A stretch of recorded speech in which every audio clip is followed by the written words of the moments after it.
Dear student, आज की class में हम 11वीं कक्षा गणित का अध्याय 3 त्रिकोणमितीय फलन का अध्ययन करेंगे। आइए सबसे पहले इसमें जानते हैं त्रिकोणमिति के बारे में। आपने अब तक क्या पढ़ा? त्रिकोणमितीय फलन क्या है, कोण क्या होता है, धनात्मक कोण क्या है, ऋणात्मक कोण क्या है, कोण को मापना, कोण को दो विधि से मापते हैं, एक डिग्री माप में, एक रेडियन माप में। और इसके बाद पढ़ेंगे डिग्री माप और रेडियन माप में क्या संबंध है। ठीक है, आइए सबसे पहले जानते हैं त्रिकोणमिति क्या है। त्रिकोणमिति दो शब्दों से मिलकर बना है, एक ट्रिगोन और दूसरा मेट्रोन।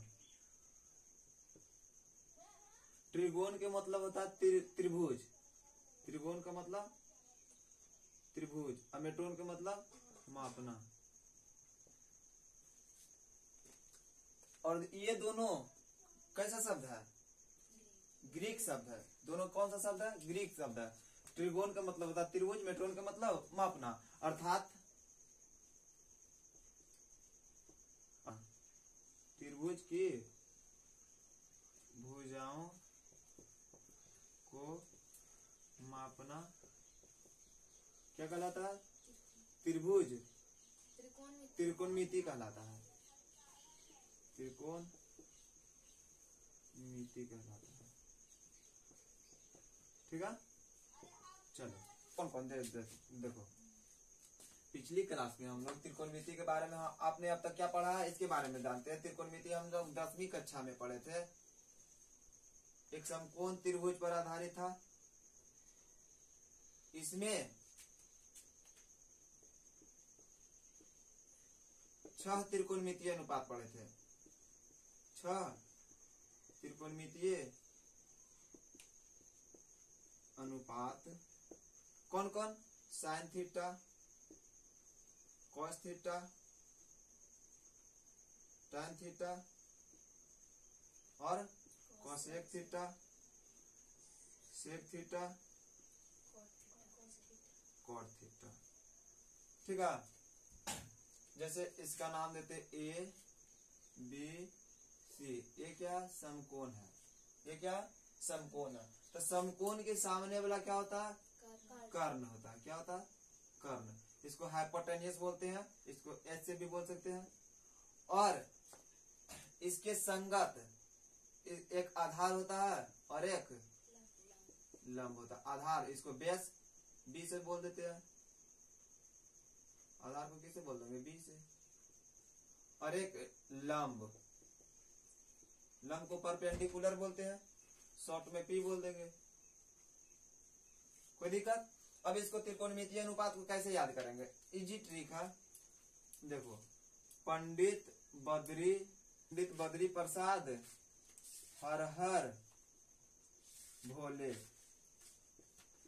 सोना चांदी तोले।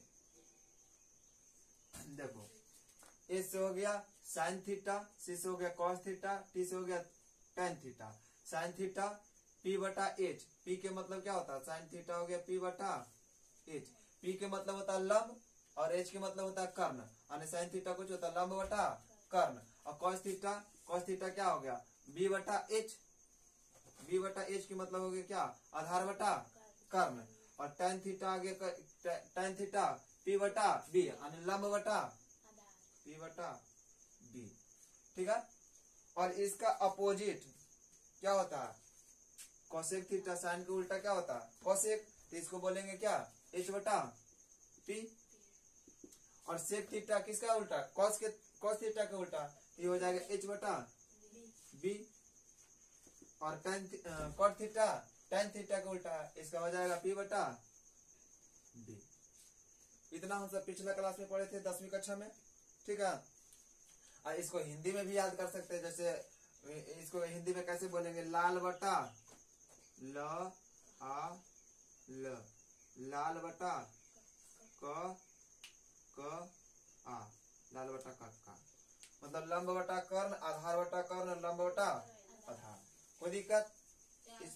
इस प्रकार से भी इसको समझ सकते हैं। ठीक है, इसके अतिरिक्त हम सब 3 सूत्र और पढ़े थे। क्या? साइन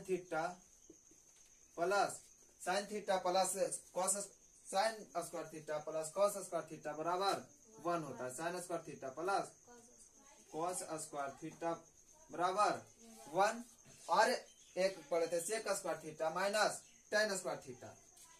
सेक square theta minus tan square theta बराबर 1 और एक cosec square theta minus cot square theta. Cosec square theta minus cot square theta बराबर 1। इतना हम सब पिछले क्लास में पढ़े थे, ठीक है। अब आगे हम सब पढ़ेंगे त्रिकोणमितीय फलन। क्या पढ़ेंगे? त्रिकोणमितीय फलन। चलो त्रिकोणमितीय फलन समझने के लिए एक त्रिकोणमितीय अनुपात ले लेते हैं, ठीक है। एक त्रिकोणमितीय अनुपात लेते हैं, जैसे एफ एक्स बराबर क्या ले लें? Sine x. एफ एक्स बराबर साइन एक्स। अब त्रिकोणमितीय अनुपात समझने से, त्रिकोणमितीय फलन समझने से पहले हम सब पढ़ेंगे फलन क्या है, ठीक है। इससे पहले जानेंगे फलन क्या है। तो देखो फलन समझने के लिए एक अनुपात लेते हैं, जैसे एफ एक्स बराबर एक्स स्क्वायर। तो एफ एक्स के 0 रख लेते हैं, तो बचेगा 0 का स्क्वायर 0। एफ 1 रख लेते हैं, 1 के स्क्वायर 1। जैसे 1 का स्क्वायर करेंगे क्या आएगा 1। एफ 2 रखते हैं तो 2 का स्क्वायर 4। एफ 3 रखते हैं 3 का स्क्वायर 9।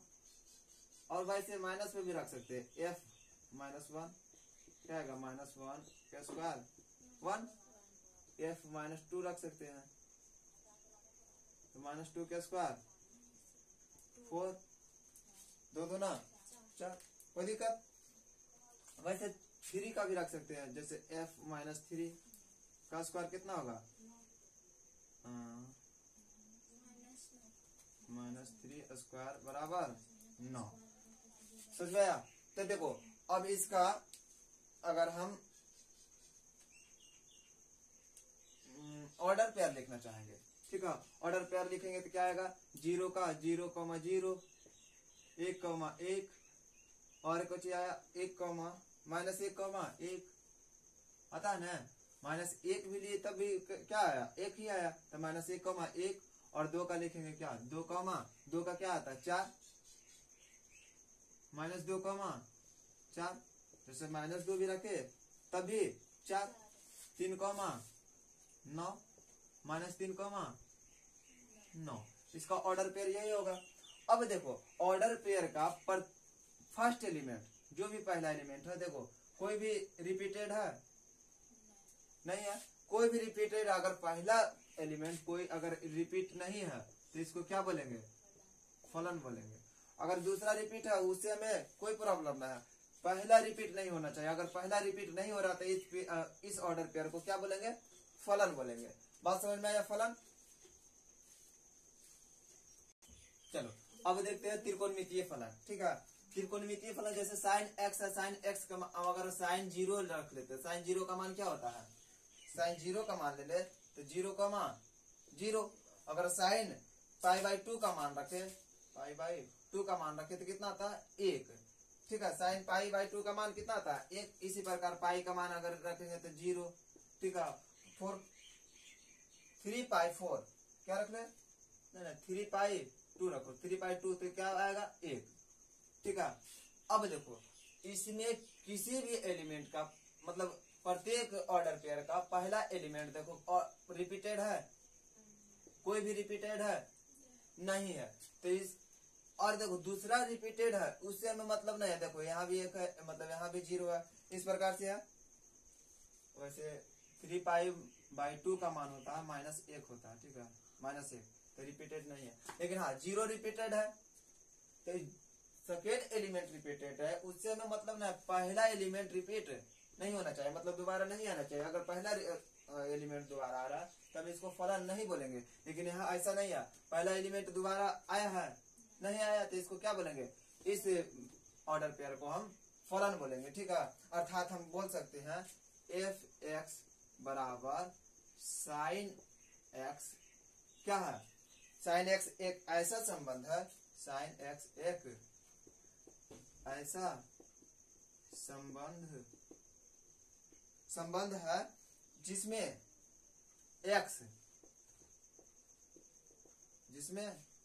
x क्या है, जिसमें x के किसी एक मान के लिए, जिसमें x के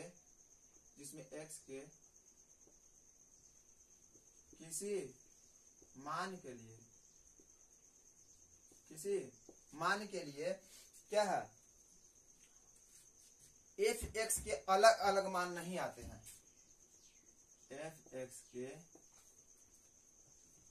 अलग अलग मान नहीं आते हैं, f(x) के अलग अलग मान नहीं आते, इसलिए f(x) एक क्या होगा, फलन होगा, इसलिए f(x) एक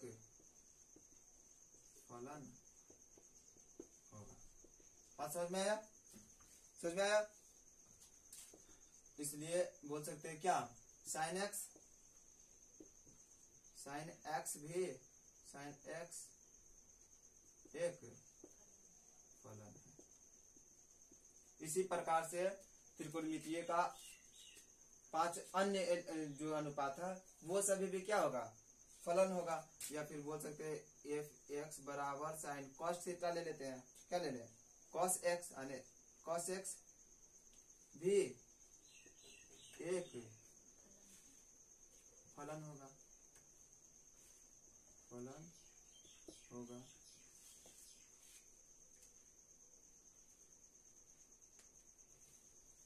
इसी प्रकार लिख सकते हैं, इसी प्रकार अन्य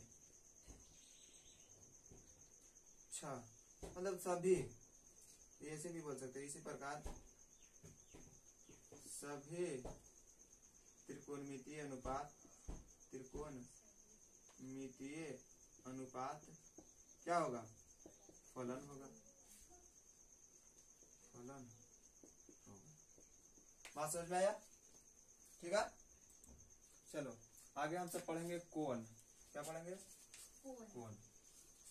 देखो कोण क्या है, तो देखो किसी भी रेखा में से, ठीक है, किसी भी रेखा से उसके शीर्ष से जो घुमाव आता है, जो घुमाव होता है, तो उसका जो मान होता है इसी को क्या कहेंगे, कोण बोलेंगे। जैसे देखो इसको समझते हैं इजीली, जैसे देखो किसी भी रेखा, जैसे ये एक रेखा ले लिए और ये क्या हो जाएगा, इसका शीर्ष हो जाएगा, शीर्ष से जो घुमाव आता है, ठीक है, घुमा दिए इसको ऐसे, ठीक है, घुमा दिए, तो इसका जो मान आता है इसके बीच में, अच्छा जो पहला स्थिति था इसको बोल सकते प्रारंभिक, जो स्थिति था इसको बोलेंगे कुछ प्रारंभिक भुजा,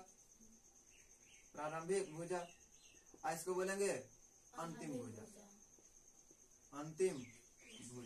देखो प्रारंभिक भुजा और अंतिम भुजा के बीच जो मान आया इसी को क्या बोलेंगे, कोण बोलेंगे। क्या बोलेंगे, कोण बोलेंगे। बात समझ में आया? देखो तो किसी भी रेखा से, ठीक है, उसके शीर्ष के परितः घुमाव से जो मान आता है उसको क्या बोलेंगे, कोण बोलेंगे। बात समझ में आया? बात कोण किसे कहते हैं। अब देखो कोण दो प्रकार से होता है, एक धनात्मक कोण होता है, एक ऋणात्मक कोण होता है। तो देखो धनात्मक कोण क्या होता है इसको समझते हैं। जैसे प्रारंभिक भुजा से प्रारंभिक सही है, प्रारंभिक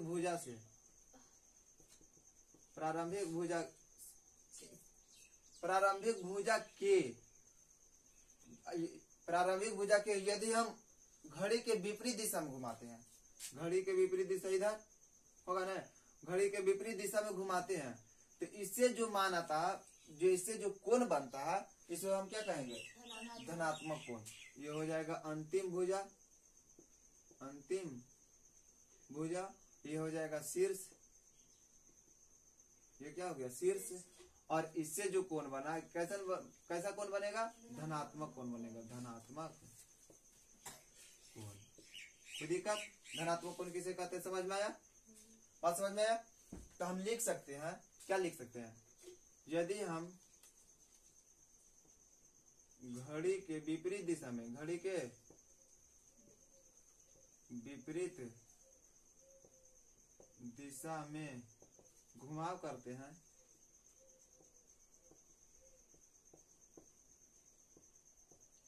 तो कोण का मान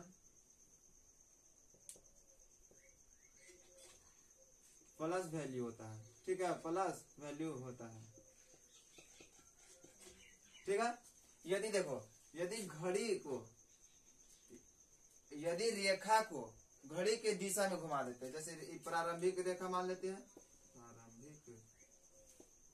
प्रारंभिक भुजा, और घड़ी के दिशा में घुमाते हैं। ठीक है, ऐसे घुमा देते हैं, ये हो गया अंतिम भुजा, अंतिम भुजा। तो इससे जो कोण बनेगा, ये कैसा कोण बनेगा? ऋणात्मक कोण बनेगा, ऋणात्मक कोण। बात समझ में आया? ये हो गया शीर्ष इसका। जिस बिंदु के पारित घूमता है उसका क्या कहलाता है? कोण। यदि घड़ी के दिशा में घुमा रहे हैं तो ऋणात्मक कोण बनेगा, यदि घड़ी के विपरीत दिशा में घुमा रहे तो धनात्मक कोण बनेगा। अब इसे समझते हैं, यदि किसी रेखा के, ठीक है, प्रारंभिक भुजा भी यही रहे और अंतिम भुजा भी यही रहे, ठीक है, तो इसको बोलेंगे क्या? तो इसको बोलेंगे कंप्लीट एंगल। क्या बोलेंगे? Complete angle. मतलब देखो, प्रारंभिक भुजा भी यही है, अब घुमा के देखो यहीं पे ला देते हैं, इसे यहीं पे ला दिए तो ये शीर्ष हो गया। तो प्रारंभिक भुजा भी यही है, अंतिम भुजा भी यही है, अंतिम भुजा।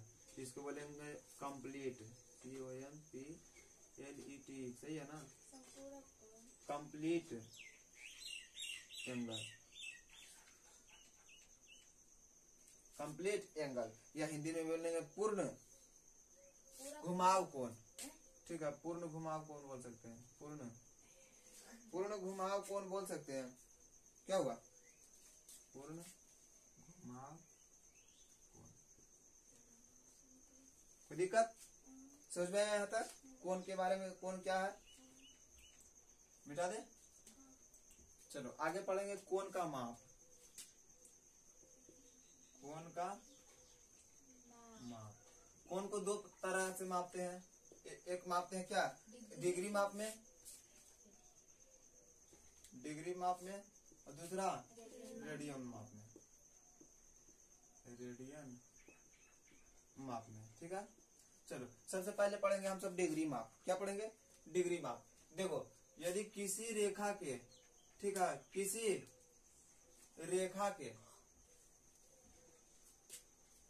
प्रारंभिक बिंदु से और अंतिम बिंदु भी यही रहे, ठीक है, प्रारंभिक भुजा भी यही रहे, अंतिम भुजा भी यही रहे, तब देखो इसको एक पूरा कंप्लीट एंगल भी इसको बोलेंगे भी। कंप्लीट एंगल कितना डिग्री बनेगा इसका, इसके बीच में कोण? 360 डिग्री। तो 360 डिग्री मानेगा मतलब मानते इसका एक इकाई अगर कोण बन रहा है, ठीक है, इसका एक इकाई ले ले, इसको बोलते हैं प्रारंभिक भुजा, ये हो गया अंतिम भुजा, अंतिम भुजा, ये हो गया शीर्ष। ठीक है, प्रारंभिक भुजा, अंतिम भुजा, शीर्ष। तब देखो अभी क्या बता रहे थे, किसी प्रारंभिक भुजा के यदि अगर पूरा कंप्लीट मतलब क्या बोल सकते हैं इसको, पूरा पूर्ण चक्कर लगा देता है, यानी पूरी घूम जाता है, तो कितना डिग्री का कोण बनाता है? 360। तो इसका जो एक इकाई होगा क्या कहलाएगा? 1 डिग्री कहलाता है। क्या कहलाएगा? 1 डिग्री कहलाएगा, 1 डिग्री। बात समझ में आया? इसको क्या कहेंगे? 1 डिग्री कहेंगे। तो इसको कैसे लिखेंगे जो ध्यान दो, यदि प्रारंभिक भुजा से अंतिम भुजा क्या का घुमाव, एक पूर्ण परिक्रमा, एक पूर्ण परिक्रमा का 1/360 1/360वां भाग हो तो कोण का माप क्या होगा? कोण का माप 1 डिग्री कहते हैं। बात समझ में आया? कोई दिक्कत? अब देखो 1 डिग्री, अब पूरा एक चक्कर लगाने में कितना मिनट का समय लगेगा? 360। ठीक, 360 बोल रहा है। 1 डिग्री मतलब घूमने में कितना, मतलब एक पूरा कंप्लीट चक्कर लगाने में कितना मिनट? 60 मिनट। तो बोल सकते हैं 1 डिग्री बराबर कितना होगा? 60 मिनट। 60 मिनट, बात समझ में आया? जैसे एक कंप्लीट चक्कर मारेगा, कंप्लीट चक्कर में पूरा 1 घंटा समय, 1 घंटा पूरा कितना बना, मतलब 60 मिनट के बराबर होगा। बात समझ में आया? तो 1 मिनट बराबर कितना बोल सकते हैं? 1 मिनट में कितना होगा? 1 मिनट में कितना सेकेंड होता है? तो 60 सेकेंड होगा। 60 सेकेंड, कोई दिक्कत? अब देखो, अब 1 डिग्री को हम 60 मिनट कैसे लिखेंगे? वैसे लिखते हैं, मतलब 60 के ऊपर डैश लगा देते हैं। ठीक है, 1 कॉमा दे देते तो मतलब हो गया 60 मिनट। अगर बोलेगा 1 मिनट बराबर 1 डिग्री बराबर, ठीक है, 1 डिग्री बराबर 1 मिनट में कितना सेकंड होगा? तो 1 मिनट में 60 सेकंड। 60 सेकंड के लिए डबल डैश मारेंगे। कोई दिक्कत? समझ में? जैसे देखो, अगर कंप्लीट चक्कर मार रहा है तो कितना डिग्री का कोण बनाएगा? 1/60 भाग अगर हो रहा है तो 1 डिग्री कोण बनाया। अब 1 डिग्री कोण बनाने में कितना मिनट? 60 मिनट। 1 मिनट बराबर कितना होता है? 60 सेकंड। इसको इस प्रकार से लिखते हैं, 1 डिग्री बराबर 60 मिनट और 1 मिनट बराबर 60 सेकंड। कोई दिक्कत नहीं? आगे देखो, अब देखो डिग्री माप के अलावा हमारे पास एक और माप क्या है? रेडियन माप। अब इसको समझते हैं। रेडियन माप, इसको मिटाते हैं पहले।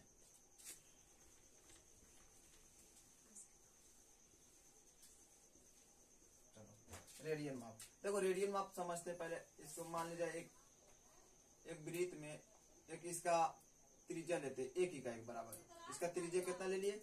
1 इकाई के बराबर। यदि इसके शीर्ष ये होगा केंद्र, इसका शीर्ष होगा, इसको O मान लेते हैं। ठीक है, और यदि इसके परितः घुमाते हैं, ठीक है, ये भी कितना डिग्री का होगा? मतलब ये भी प्रारंभिक जो भुजा है और अंतिम भुजा, ये दोनों बराबर होगा। क्यों होगा? क्योंकि एक ही वृत्त की त्रिज्या है। अब मानते हैं इसका जो चाप बना रहा, ठीक है, इसका जो चाप है ये भी 1 इकाई के बराबर लेते हैं। ठीक है, चाप भी कितना ले लिए? 1 इकाई के बराबर ले लेते हैं, 1 इकाई। तो इसका जो रेडियन, मतलब जो रेडियन में माप इसका होगा तो 1 रेडियन के बराबर होगा। कितना होगा? 1 रेडियन के बराबर होगा। बात समझ में आया कुछ? अब देखो इसको और कुछ मतलब उदाहरण के थ्रू समझते हैं तो इजीली समझ में आ जाएगा। अच्छा, इसके बारे में लिख सकते हैं, क्या लिखेंगे? लिखेंगे एक वृत्त, देखो एक वृत्त लिए, एक वृत्त, इसका शीर्ष से मतलब शीर्ष नहीं, केंद्र से जो त्रिज्या खींचे उसका कितना मान रखे? 1 इकाई। और इसका चाप भी कितना रखे हैं? 1 इकाई। तो इसका जो कोण बना कितना रेडियन बनेगा?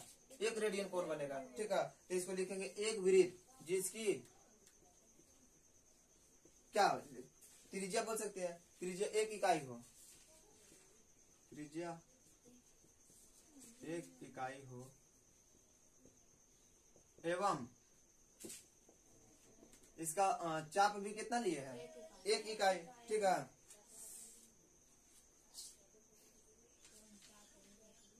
एक इकाई, त्रिज्या 1 इकाई एवं चाप की लंबाई भी कितना लिए? चाप की लंबाई 1 इकाई। तो इसका डिग्री जो तो इसका कोण जो बनेगा, तो कोण का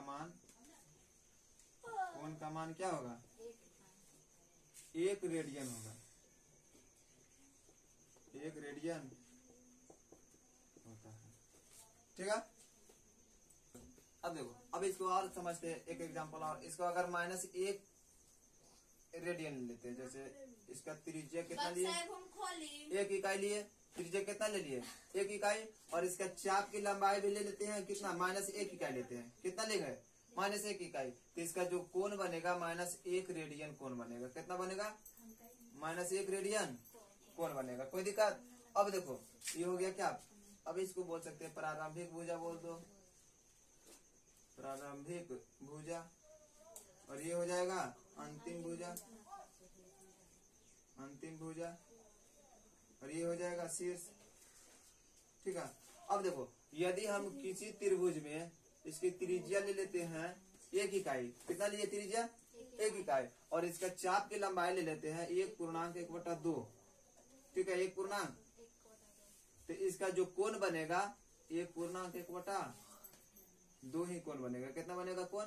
1.1/2 कोण बनेगा। ठीक है, कब? जब घड़ी के विपरीत दिशा में घुमा रहा है तब पॉजिटिव बन रहा है। ठीक है, देखो यदि हम किसी वृत्त में, ठीक है, एक इकाई का त्रिज्या ले लिए और इसका चाप यदि हम ले लेते हैं -1.1/2।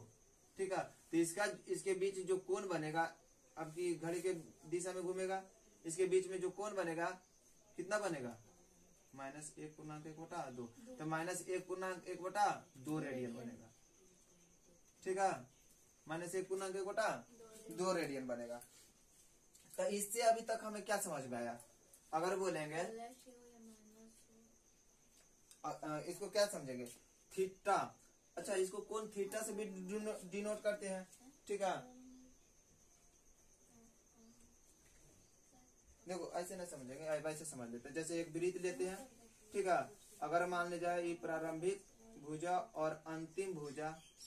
ठीक है, प्रारंभिक भुजा और अंतिम भुजा, इसका त्रिज्या r मान लेते हैं, इसका चाप l मानते हैं। इसका चाप का क्या मान लिए? l मान लिए, और कोण जो है थीटा मानते हैं। ठीक है, कोण को क्या मान लिए? थीटा मान लिए। तब देखो थीटा और मतलब त्रिज्या और चाप और कोण के बीच क्या संबंध बनता है? तो थीटा बराबर क्या होगा? तो l/r, यानी चाप बटा त्रिज्या। यानी कोण का मान कैसे निकालेंगे? चाप जो रहेगा, मतलब इसके बीच जो चाप बनेगा और इसका त्रिज्या जो है उससे क्या करेंगे? भागा लगा देंगे। ठीक है, और अगर l का मान पूछेगा तो इजीली करेंगे क्या? इसको गुना कर देंगे। थीटा l बराबर क्या हो जाएगा? Theta r। ये समझ में आया बात? अब इसी को मतलब नॉमरिकल सिद्ध कर, मतलब क्वेश्चन बनाने के लिए एक हमें क्या सूत्र मिल गया।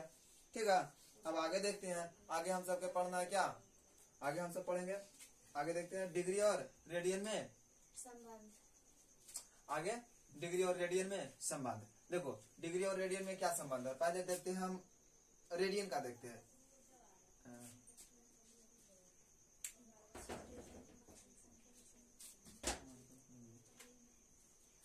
आगे देखते हैं डिग्री और रेडियन में संबंध। जैसे एक वृत्त ले लेते हैं। ठीक है, एक वृत्त ले लेते हैं।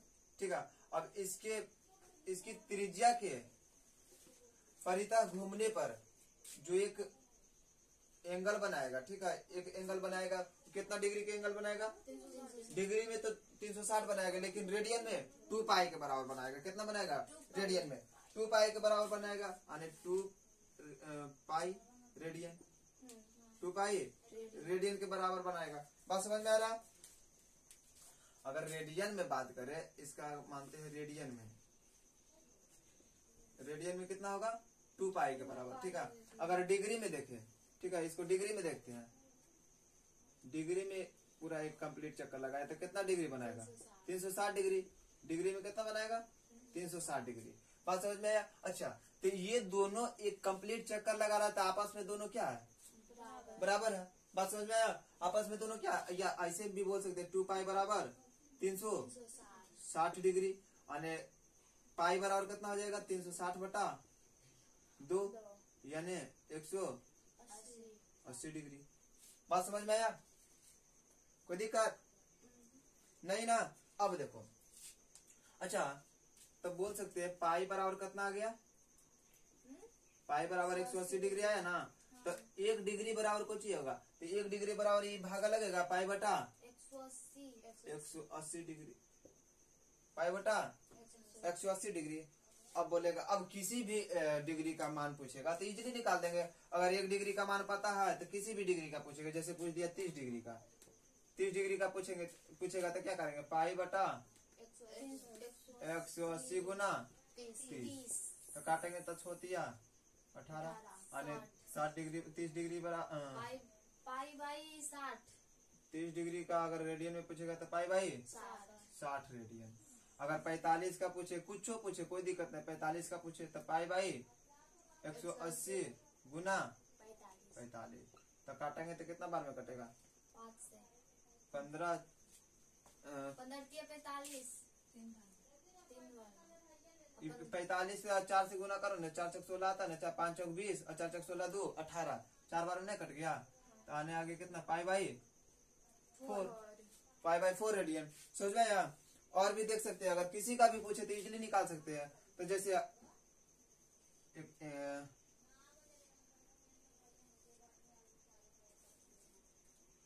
एक कॉलम बना के देखो, बताते हैं क्या। जैसे देखो इसमें हम डिग्री में रख लेते हैं, ठीक है, डिग्री में, इधर रेडियन में, रेडियन में। जैसे 30 डिग्री का पूछे, 0 डिग्री का पूछे तो क्या होगा, 0 डिग्री का पूछेगा तो क्या होगा, सब 0 0 हो जाएगा।